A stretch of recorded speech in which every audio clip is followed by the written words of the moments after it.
Does everyone have to play hockey? Pretty much.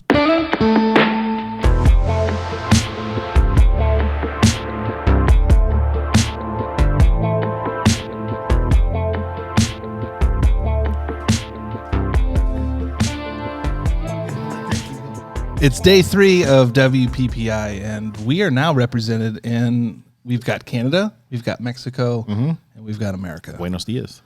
We've got our next guest, Sean LeBlanc, and Jason Buff is Jason sticking, Jason the White. LeBuff is sticking around as interim co-host. I'm being held captive, so if anybody hears this, please call the police.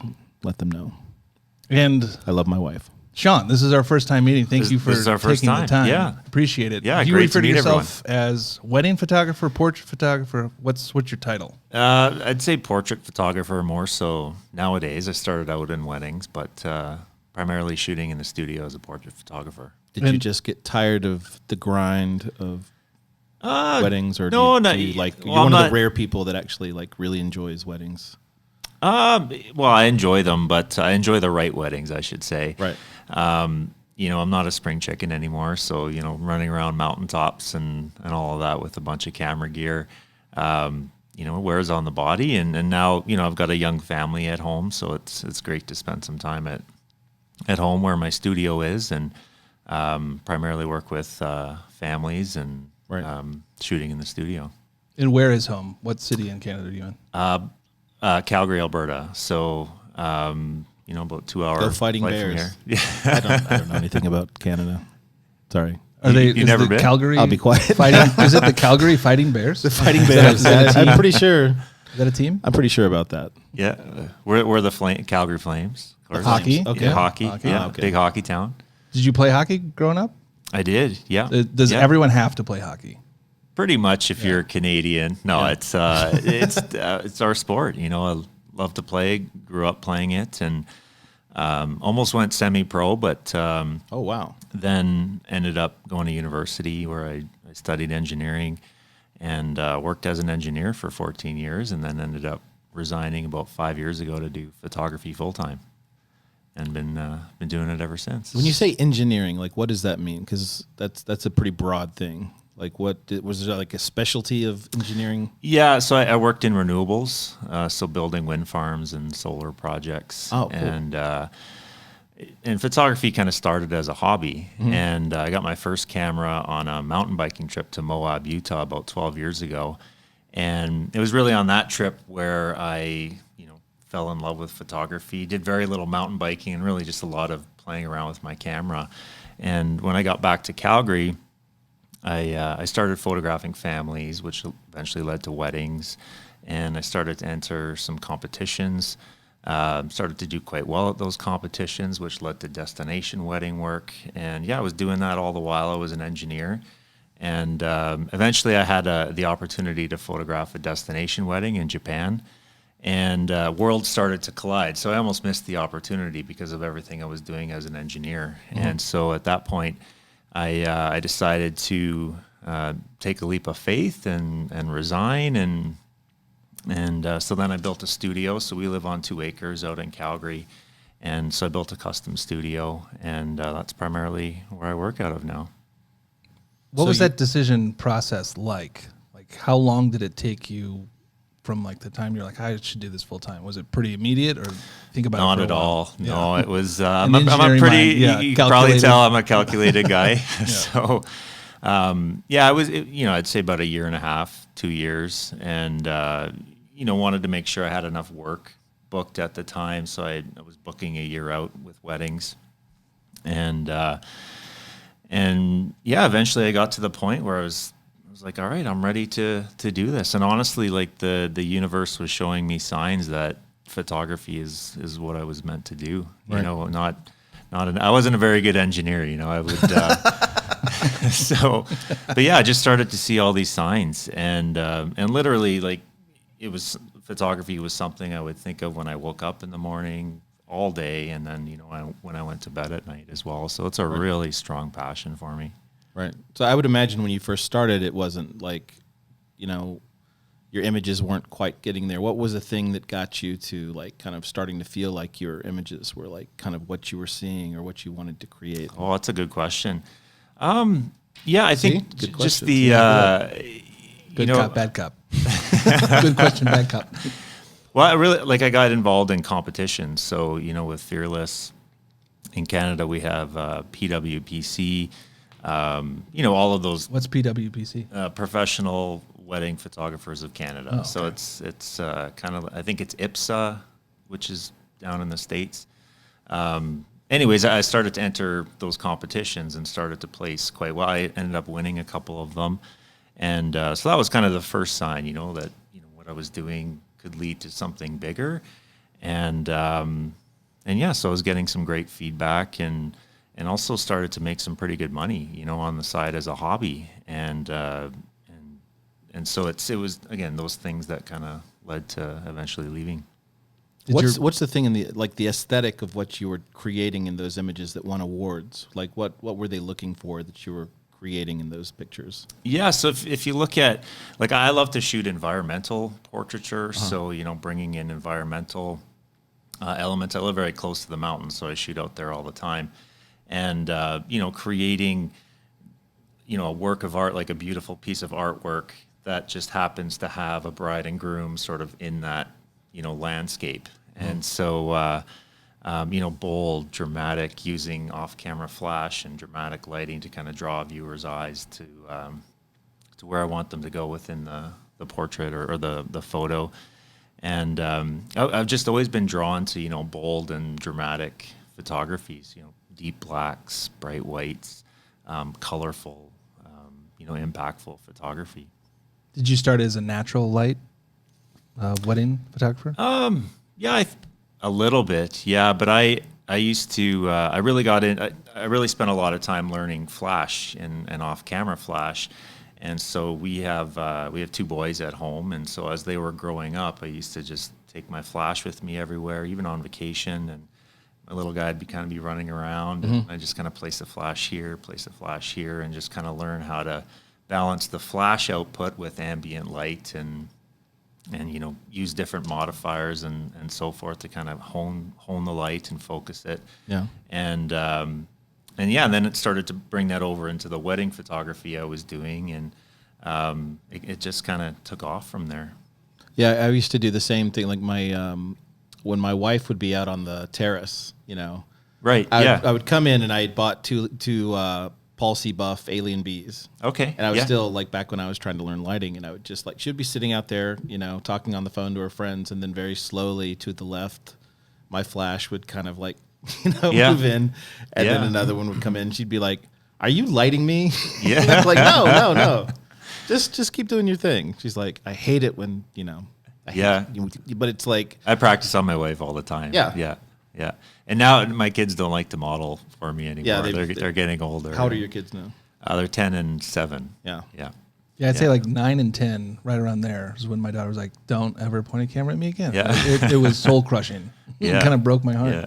But I learned a lot from YouTube. There's so much great content on there, especially around off-camera flash. And I would watch it and kind of practice it, and then bring my son in, and again try to balance the light and Right. and go off and edit it and get all excited about what I was seeing. Right. Yeah, I think a lot of it is just about doing it over and over and over again. Yeah, muscle memory. Yeah, Yeah. muscle memory. Exactly. Yeah, exactly. Yeah.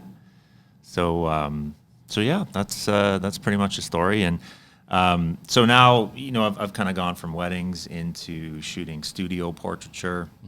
Again, I built a custom studio on our property. I'm actually building a new studio, a bigger one, hopefully this year. And so yeah, I work with about 150 families now. Only do sort of a handful of weddings. Doing a lot of teaching as well. So I got a few workshops in the coming up as well. And yeah, just loving being a photographer again. This is the dream for me. So I'm really excited. I'm curious how your business is kind of broken between weddings and then portraiture. Just so in terms of revenue, how is it broken up? Yeah, so portraits is probably 95%. So I do a lot of in-person sales. So that has completely transformed my business. Because originally, I started out as a shoot and burn photographer. Sort of all of the photos I was capturing were put on a CD or a gallery, and I would just deliver that. And I've really transitioned into creating physical artwork. So every client that I work with, we work to create, a beautiful piece of artwork for their home.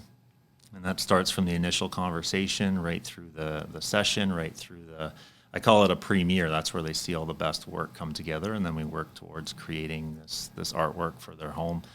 And so, again, I love portraiture. It's especially in the studio, right? You're not dealing with any of the weather elements, or you can control the light and do what you want with it. And again, work to create a beautiful piece of artwork for the home.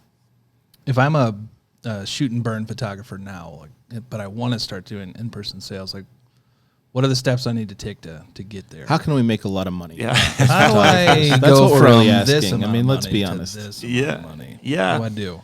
Well, it's a great. I get asked that quite often. It's. I think what you need to do Jason, is you was going to say it. is find find a company you love to work with. So I work exclusively with Graphi Studio. Everything's handmade in Italy. They're absolutely amazing. Highly encourage everyone to go check them out. And so I started working with Graphi, and I got some samples. And honestly, I just got to the point where I was tired of doing all this work and just having my photos sit in a drawer. And so it was sort of like a mind shift for me, where I started to build confidence in that, I really want to see my photos on clients' walls, and again, just change my mindset around that. And so got some samples, got a projector. So I would actually go to clients' homes and project onto their walls, all of the best That's cool. Yeah. Never thought of photos. Yeah. And so that way they could visualize, in their own home, this artwork. And of course, I do all that in studio now. But yeah, I would say, get some samples and figure out your pricing and sort of how you want to weave that into what you're doing with your business already. I wouldn't say just completely leave what you're doing and make the shift. I think you kind of have to add on to it until you get to the point where you're comfortable with just leaving shoot and burn behind. Like now, I hardly ever do any digitals anymore. Right. If I do, I just kind of include them if the clients have spent a certain amount and they want to send them off to family. Now, the thing that I run into that I've kind of been having trouble with, I shoot kind of dark portraits. And so I really have a difficult time whenever I get my pictures back and they look a little too dark. How do you deal with making sure that the images are going to look right when you print them, or is that not an issue? Yeah, not an issue. Everything's calibrated. My monitor's calibrated. I've done enough samples with Graphi that I know what they're looking for. Right. And yeah, when I shoot, I make sure there's detail in the shadows. I can see the detail in Lightroom or whatever I'm using, Photoshop. Right. And so yeah, then it all comes through in the final print. Okay. Yeah.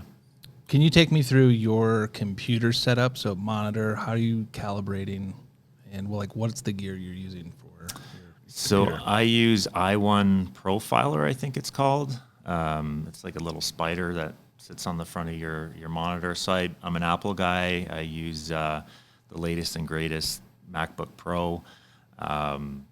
Those studio displays that they came out with, I've got 2 of those. And I run the software, the calibrating software, once a month or once every couple months, just to make sure I'm getting color accurate with all of my editing before I send it off to be printed with Graphi. And yeah, it's a pretty simple setup. And again, with portraits, so I don't need a bunch of complicated gear. That's pretty much it. So did you go through many studios before you ended at Graphi? Before you were like, oh, this is quality? No, not really. I worked with some local suppliers, which are great, but I work more in the luxury space. Like a lot of clients are, want more of a luxurious product. Yeah. So I was introduced to them by another local photographer in Calgary, and we formed a great relationship. And they're a company that they have that rich Italian tradition, of beautiful craftsmanship, like Gucci and Ferrari. Like, a lot of passion goes into what they do, Right. and so it was something that resonated with the photography I wanted to create in my studio. And so it's been a great partnership that way. And you get to say handmade in Italy. That Handmade in Italy. goes. I mean, you don't have to say no more. Yeah. Handmade in Italy, sold. Yeah. Do you do printing down in Mexico? How do you do it? I really don't. I need to get more into it. Like, everybody tells me like the in-person sales is like just, it's night and day, Yeah. in terms of just like, and one of I think some of the best advice I got was, just looking at what you're doing as, you're creating the art, but you're also creating a physical object for people, Yeah. and to get away from the mindset of just get completely as far as you can from doing anything like digital products. Yeah. Maybe Yeah. if they buy something, you'll send them the digital, but you have to, we've kind of changed the way that we think about photography as something that exists on a screen, Yeah. and just kind of bring it back to be like, okay, this is going to be on this wall, and Yeah. we're going to make something that is truly like a piece of physical art for you. Exactly. Yeah. Yeah. And it's like when I first started down the IPS route, I wasn't very confident with, and I think clients could kind of sense that. And, I was really nervous when I was, around selling and all of that. And, that changes just with experience. And eventually Right. you get to the point where, I look at it as time away from my family, to photograph someone else's family. Like, my time, I take very seriously, of course, Right. and value it. And so, if I'm going to put all of this time and effort, like, we're going to create something beautiful for your home. And so that's kind of the way I look at it now. Right. Now, one thing that I always ask people that have done wedding photography or do it or whatever, do you have any absolute nightmare stories from shooting a wedding? Have you ever? No, I've been really fortunate. Really? Yeah, I've. Come on, I love a good like wedding story that just went wrong. I don't. No big I ones think you coming. do, but you don't want to share. You don't want to like expose somebody. Yeah, well, it's more gear related, I guess. But I was photographing a wedding in Japan, so the wedding that kind of where I left the corporate world. Yeah. And our ceilings are much lower in Japan, Oh, and yeah. so I was photographing a reception there, and it was a smaller wedding, like maybe 20 people or so. And I was kind of running around the table, and there was these beams, and I smoked my head off the beam during one of the speeches, like the dad speech or something like that. And Is that because no one's that tall over there? no, I was a giant. Yeah. And then I spun around and I smoked my lens glass off of the one of the chairs, and it completely shattered and kind of ruined the whole speech and everything. But that was kind of the one that kind of stands out. But no sort of. I nightmare. bet you got some looks. Like, Yeah. Shame. Yeah. They're like, there's a forest for you. Go to that forest. Yeah, exactly. Yeah, it's a big thing in Japan is the shame. So Yeah. you probably were, Oh, they were really nice about it. So yeah. But why did they contract you to come from Canada, sorry, to Japan? Like why? Oh, so the bride, they actually were a couple that lived in Calgary, Oh, okay. but all of her family was over there, and again had found me through a competition, something like that, or Google, and we just hit it off, and she said, "Oh, we're getting married in Japan. Would love for you to come along," and I was like, "Yeah, sounds amazing." How did you come up with pricing for that? Were you just like, oh shit, what do I charge? Well, again, at the time, I was working full time as an engineer, and it was I charged, like maybe $7,000, or I forget what it was, but it was a pretty good amount, and certainly covered all of the expenses. And I spent, What was that in yen? Do you remember what it was in yen? I don't. Okay. Yeah. Just curious. Yeah. But yeah, I mean, it was a lot of fun. Have you guys been over there? No, not yet. No, I don't fit. They won't let me in. Yeah. I'm a big guy. I've got it. I'm in like the mid 50s of countries, but nowhere in Asia. I've been on the Asian side of Turkey, but I've yet to step foot. Oh yeah, Asia. yeah. There's an Asian side of.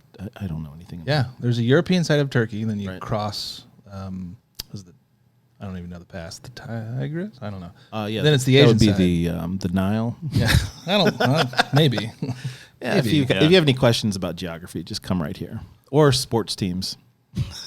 Oh yeah. Sport. Yep. The Calgary do-it-yourselfers. Bears. The Bears. The Honey Badgers. Flaming Bears. Yeah. So what, like, for somebody who wants to get into in-person sales, or like, I really get a lot out of finding like the mistakes that people made along the way, so that other people can kind of avoid that. Like, do you have any advice for people who are maybe want to follow what you're trying to do? Oh yeah. So, I worked, like, I think it's important to get a mentor or work with a mentor. Someone that inspires you, someone that, knows a lot about in-person sales at all.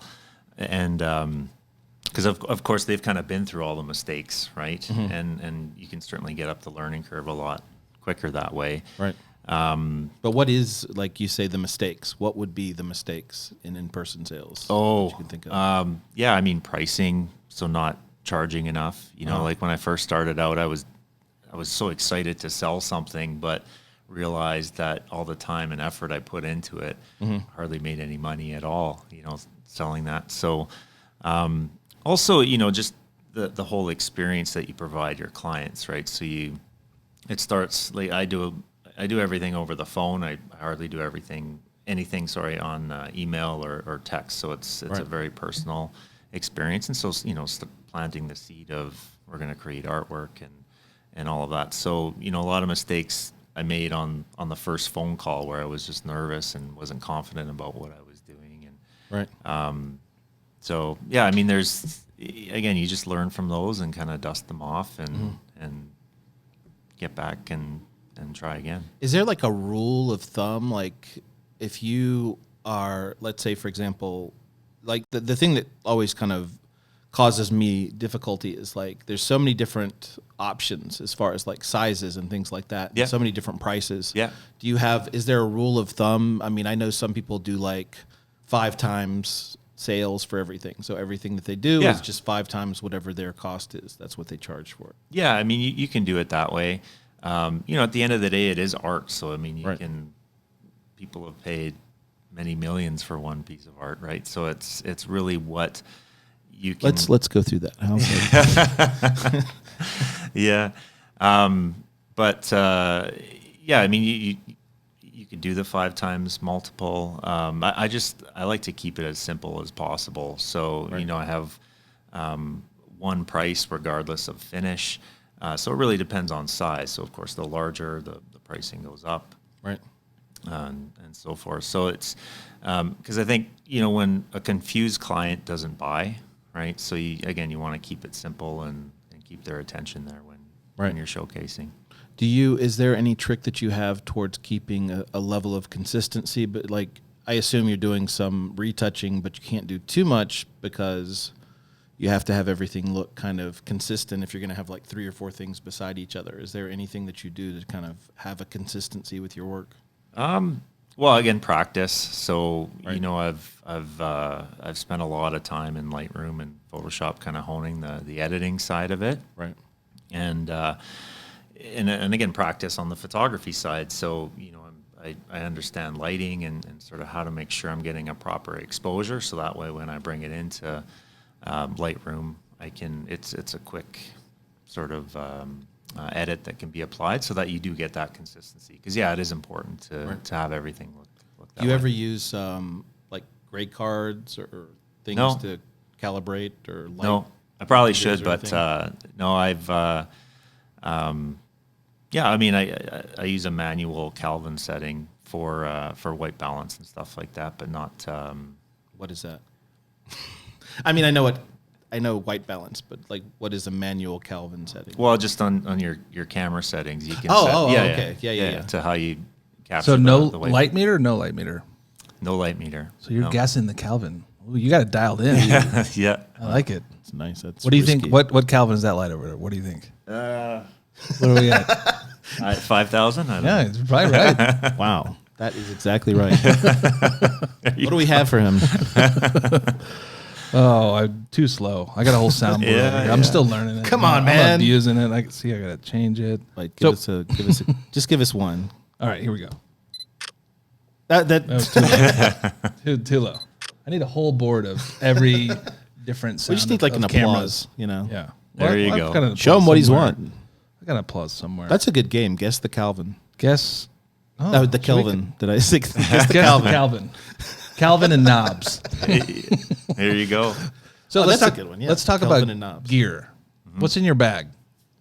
In the greatest detail possible with the bag. What's in it? What do we got Sure. going on? So, well, last year I was fortunate enough to become a Nikon ambassador. So I exclusively shoot with Nikon ambassador. Is that a lighting company? What are the Nikon? Nikon? Nikon.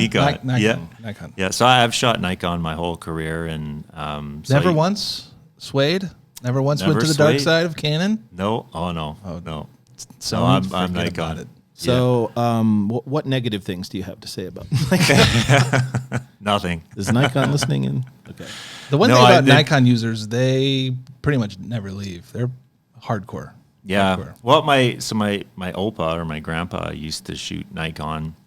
So when he passed away, I inherited some of his old cameras, film Nikon cameras, and started out with the D300, which is sort of their semi-pro body, and just stuck with them ever since.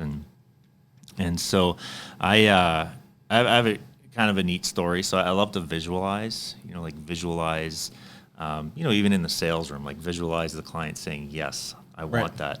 And so I was in Italy backing up a little bit, I had this very vivid dream where I was invited to be a Nikon ambassador. So it was something that I've always wanted, even when I left the corporate world, was to get that invitation.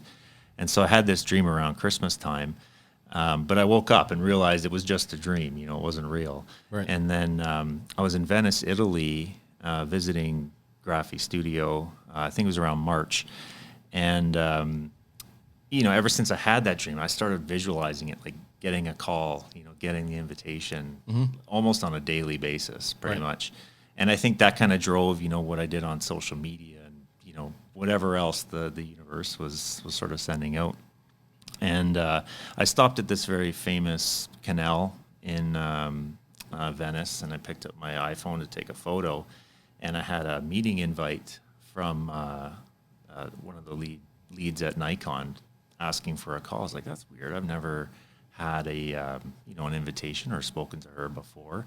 And then, later that night, she, gave me the invitation, and I was just over the moon when it happened. And you So- hadn't been working with like their social media team doing like small little. So okay, I had been. Yeah, Okay. I mean, they had invited me to do some presentations and so forth. And I think that was, kind of driving the dream as well. And but like I say, I was literally visualizing getting the invitation, and then Right. it happened. So it was very exciting. Yeah. Right.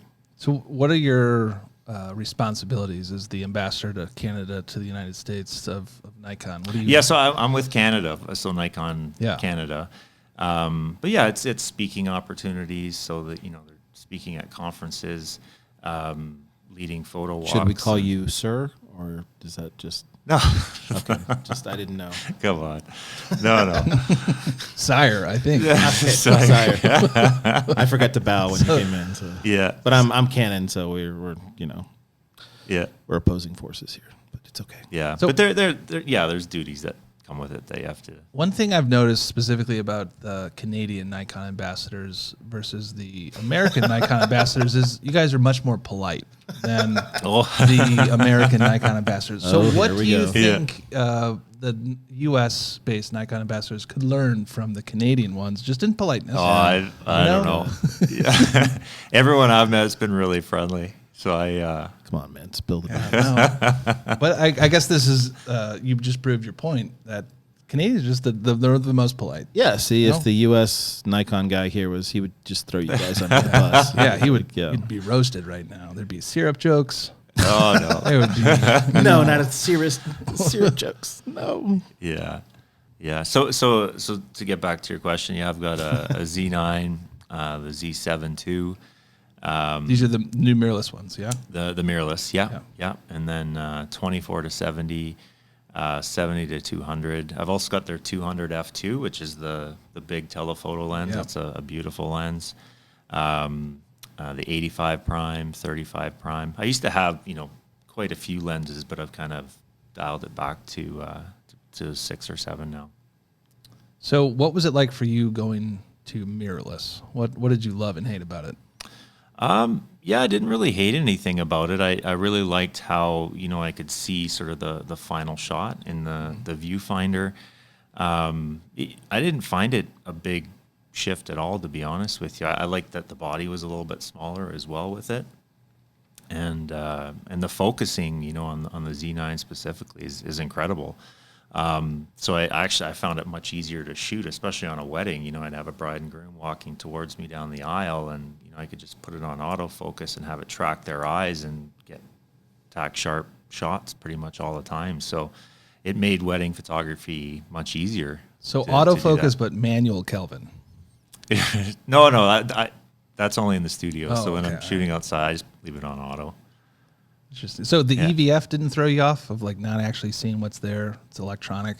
Just No, didn't bother you? not too much. I missed that about. Do you shoot mirrorless, Jason? We I probably do. should have talked about this in your Yeah, podcast. scary. Well, you do. we- So was it We a didn't problem talk for about you? much photography. No, in my- towards the end of his podcast, he's like, Talked about- guys, you guys should really You might should want to talk about more photography questions. at some point here. But we learned a little bit about John Wick. That was good. Yeah. But the thing on the camera where you can see if you're working with flash, do you want to see what the actual picture is, or are you working with flash, and whatever that lever is that that allows you to just like the camera's going to just show you your image, and then when it flashes, I forget what it's called. Yeah, I don't even know anything about this. Yeah. So if you're shooting flash, obviously, you're looking through your electric viewfinder.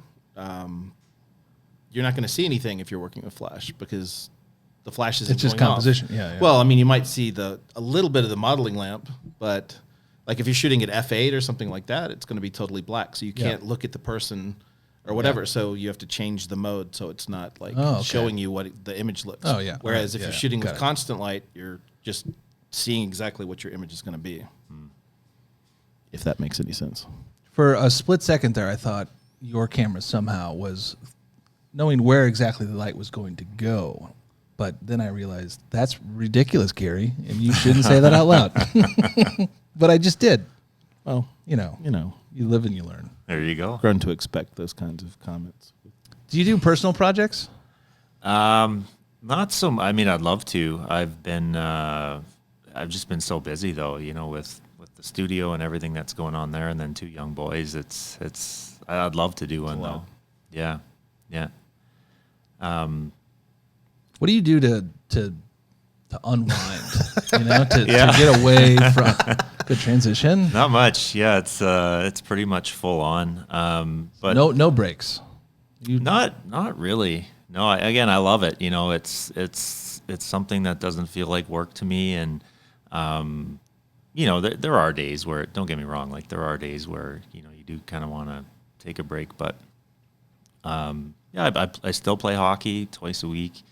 Love to golf, play guitar, and just hang out with the kids. Like they kind of drive the schedule, especially around hockey and their school and friends and so forth. So, what's the greatest hockey movie ever made?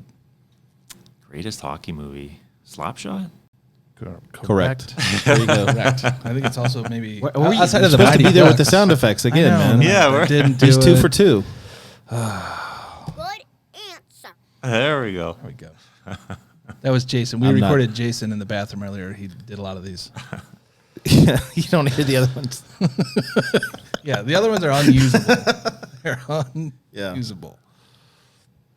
So what's the next thing that you have that you're looking forward to with either work or just life? What's on your horizon in the next year? What does the future hold? Yeah.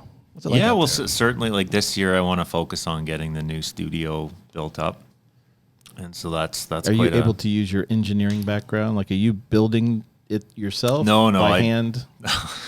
You out there with the saw? No, it's I hired someone to do all of that. So it's so that engineering degree really kind of was pointless.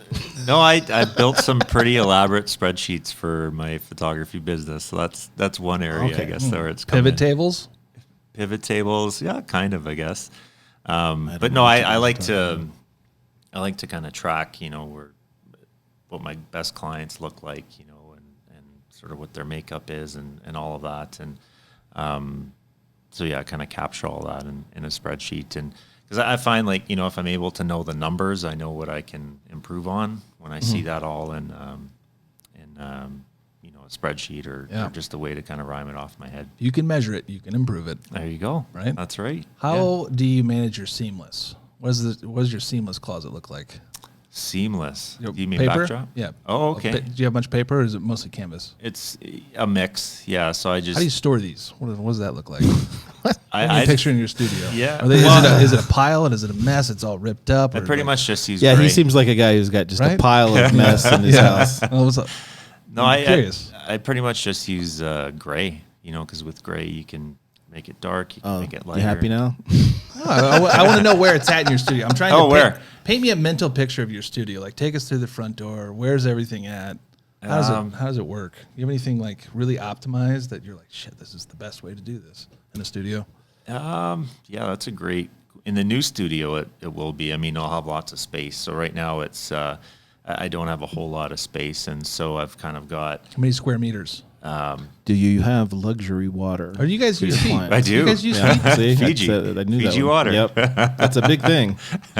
People don't get it. You don't buy that like Sam's Club stuff. You gotta have.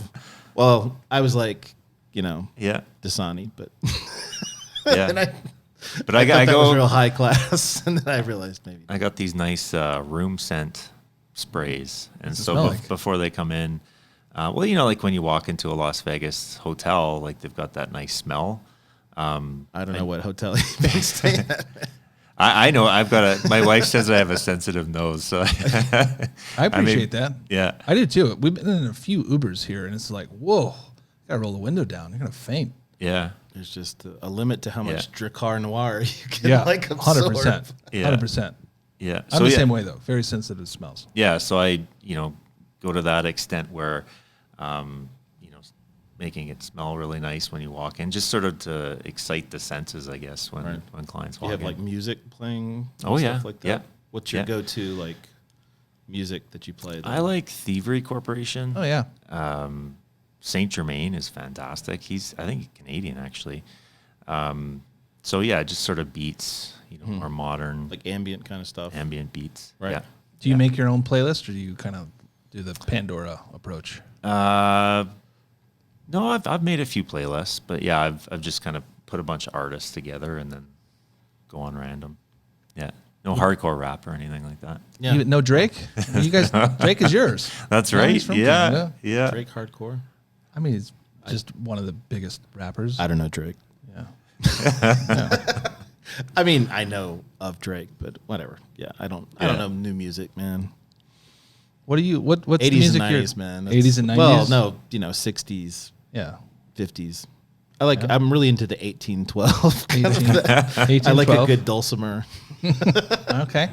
Yeah. Okay. So wide range. That's how But it stopped in the early 2000s. I usually play like some dulcimer music when people come in. They seem to like that. Hey, I like that. I like a good bagpipe, Yeah. with a beat. The didgeridoo.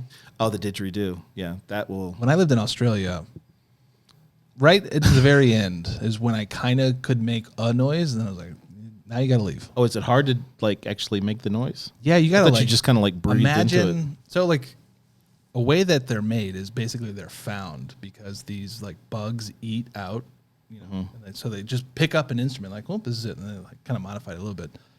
But just imagine. All right, so have you guys ever played like? Did you play in the band? Did you play like trumpet or anything? Yeah. Okay. So you kind of have to. It's similar to trumpet, but you have to make your lips basically do this, like as fast as possible on the inside. Yeah. And it takes a lot out of you. So the lung capacity is a big thing. And like guys that can do it really, really well, they do the continuous kind of breathing. Right. Yeah. So they can play for hours, and they're breathing while doing it. And can't tell. It just sounds seamless. So it's incredibly difficult, but we need a didgeridoo sound on here. Right? You should have By the next one, we will. Just download it, Just go in the bathroom and do some didgeridoos. Yeah, we got to go into the bathroom and record Jason's didgeridoo. It's a didgeridoo, if you ask me. This is a didgeridoo. I'm not going to go into that. Yeah, jokes. That's private. So what advice do you have for photographers? I know you're here, speaking a lot, and you're giving sage advice, but for people kind of starting out that want to get to where you're at, what would you recommend they do? Yeah, I mean that's in 10 words or less. In 10 words or less, yeah. No, I'm sorry. I'd say first of all, find a genre that you love to photograph. I think a lot of photographers, they kind of jack of all trades, but if you kind of hone in on one that really speaks to you, and work to improve that genre that you're into, and really become a master of it, at it, and because that's what will resonate with clients that you end up working with, and then certainly learn how to sell in person. Again, that's been a huge game changer for my business, and again, get those samples and just absorb as much teaching and mentorship as you can. Because we've all kind of been at those areas where we're just learning, and that's what I did. I worked with some mentors and learn from my mistakes and just kind of keep building on all of that. And so, and like I say, on YouTube as well, I mean, there's so much great information specifically around how to become a better photographer, mastering light and learning it that way. So there's lots of content on there. We don't like to talk about YouTube. I'm so sorry. Are there any other platforms that you'd recommend that have good stuff? I'm so sorry. That's a good point. No, I'm just kidding. No, actually, I'm pretty sure most people have heard of YouTube, so it's not a problem. YouTube is remarkable for so many things, but the only drawback is the amount of time. I mean, I think there's 60 million channels on YouTube, so the amount of time that you can have to go through to find something is a lot. And, so it's a time thing. So you can find it probably, but and then like what I've found, like you've got to put the work in. Like there was a time there where I hardly watched TV, and it was just head down, working to make this come to fruition, especially when I was leaving the corporate world, and just practice. Right. Like you know the stuff like riding a bike. It just becomes you see a scene and you can capture it immediately without kind of fiddling around with your settings or lighting or anything like that. How did you learn, like when you're working with couples and doing like couples portraits and stuff like that? What was, or I guess the best question is, how would you advise learning posing for stuff like that? Did you like just do it through trial and error, or did you? There was some trial and error, but also just learning from the masters, like Jerry Guionis and sort of how do they, shape and model clientele, right? So it's again, there's so much great content out there. Pro EDU, there's amazing instructors on there. Nice. And and you can. It's too hard. It's too late. Well, now I'm doing a bit. Purposely making it like. But seriously, like I'm just gonna go. and investing in education, right? Like it's so important to. It just helps you get up the learning curve quicker and become a better photographer. Right. Yeah, I always found that I always equate it to like Taekwondo or like some sort of martial arts or like dancing or whatever. It's like, it's good to have the combination of the two. It's like a lot of people have anxiety and they get afraid of like, they don't know how to find somebody to come in, to bring into their studio. They just don't know how to get started, and they get tripped up with these little teeny, even though they're small little barriers, it keeps them from moving forward. Yeah. Just take action. Yeah. Yeah. And so I remember I was like, okay, I'm just going to get into my studio. It's like logging, almost like an airline pilot, like they talk in terms of like how many hours they've logged. You could tell me that you've been a photographer for 10 years, but how many how many hours are you like there in your studio playing with stuff, getting frustrated with things, and like getting better? And that's the real, you can't learn to dance by watching a video. You have to actually, get in there and do it. Put in the work. That's right. Yeah. So, again, it's find random people to take pictures of that don't mind. Yeah. Well, I used to just walk around with my camera as well. Because I work downtown, and so I would park, 30-minute walk away from downtown and just walk in with my camera every day and taking shots of trees and birds and working on composition and lighting. And so again, you just kind of build that muscle memory, and then when the time comes that you're ready to shoot. I think something that's really interesting too is like, I think once you've spent a lot of time just, working with flashes or working in a studio or whatever, like you were saying, that muscle memory, but you also can kind of feel the light before you even do it. And that's something that you develop too, that, you'll watch you'll watch one of these videos where somebody's lighting, and then you get in your studio and you're like, why is it not looking like that? It's just that you just need to spend the time to start actually feeling the way that the light is going to look, Yeah. Get off auto mode, shoot manual. That was a big shift that I made as well. Like just learning how to shoot manual with everything in manual, including lights and my camera. And then you just have so much control, and it really teaches you how to capture a scene properly. Right. Yeah. How do you deal with like frustration and anxiety and things like that? Do you have like...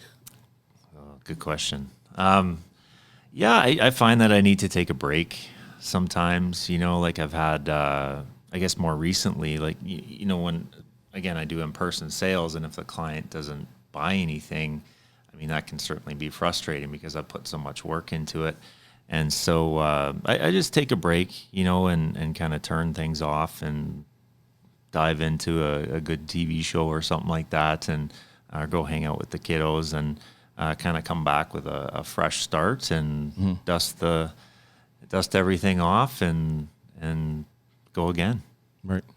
Yeah. What's your favorite show you're watching right now? Your Honor is really good. Oh yeah. Yeah. Have you seen that one? Oh yeah. Yeah. Bryan Cranston. He's one of my favorites. Yeah. And after Walter White, it was anything you do. I'm watching. Yeah. Exactly. First in line. Yeah. You know what we're talking about? He plays a judge. Yeah. Well, I mean, I haven't seen that one. I saw Breaking Bad and what's the other one? Malcolm in the Middle. Oh yeah. Oh yeah. Last of Us is pretty good school, too. Yep. Yeah. Last of Us. Oh, it's heartbreaking. Yeah. The character building. Filmed in Alberta. Oh, really? Not far from where I live. Yeah. Nice. Yeah. That scene where I don't know if you remember, but they run across that bridge with the mountain backdrop. So that's in Canmore, and I've done lots of sessions on that bridge. So it's kind of neat to see it come up in the show. So is there a lot of? Do you do weddings year round outside? This is like weddings outside. We're gonna do it with the parkas on. Oh yeah. It'd be cold. Yeah. Oof. Yeah. Done them minus 30. Oh. So it's like you guys are the complete opposites. Hot as balls, cold as shit. Hot as balls. Yeah, pretty much. Yeah. I love that. Did we figure out an exact temperature for hot as balls? You know? That is 97 degrees. 97. Is it humid down there too, or is it? What do you mean down there? What do you mean? At the moment, what do you mean? What do you mean, you people? No, I'm pretty good. I've got one of those those little packets that they put into things. Just keep that. In your I just boxers? have about 5 of those in my boxers at all time. It's actually not a bad idea. Would it work? I don't know. Probably not to the. Let's degree. find out. I got enough of those in my packages that I got. Yeah. Never mind. You know what? This is a great time to wrap it up, Sean. Yeah. Thank you for taking the time and stopping by. Do you have any last words of wisdom? Anything you want to promote coming up? You do workshops. Where do people go to find you? So I'm on Instagram at Sean LeBlanc. Later this year I'm planning to announce some workshops. One in Calgary that'll be around creative lighting. And then one overseas in Italy, which will be more of a fulsome workshop of the business of photography combined with the creative side of photography as well, more of a multi-day. And so look for those if you're looking for more education that way. I do also mentor photographers sort of all over So if that's of interest, you can always reach out as well. And yeah, words of wisdom. I'd say again, like, you got to put the work in. Like, you got to go through all the failure. Again, learn from that failure and just keep persevering and really work to hone your craft and work your passion as much as possible. I was gonna play the sad trombone. Man, the worst. I'm the worst. I need to grow up. I've recently realized that if I'm not gonna get any more mature by now, I probably won't. It's over. I got sad for a little bit. I'm like, I guess you stopped growing up. Yeah. So on that note, there you go. Sean, thank you so much for stopping by. Appreciate it. It was nice meeting you. Yeah, thank you. And, hopefully we can hang out again soon. Awesome. Well, that's all for today's podcast. Join us next time for more interesting discussion about the wonderful world of photography and her dark, magical secrets. I'm fascinated with Instagram. It's such a simple construct. Just take a picture and post it on the internet. The other day, I took a picture of my neighbor's pet rabbit. He told me not to post it, but, I did anyway. Wow.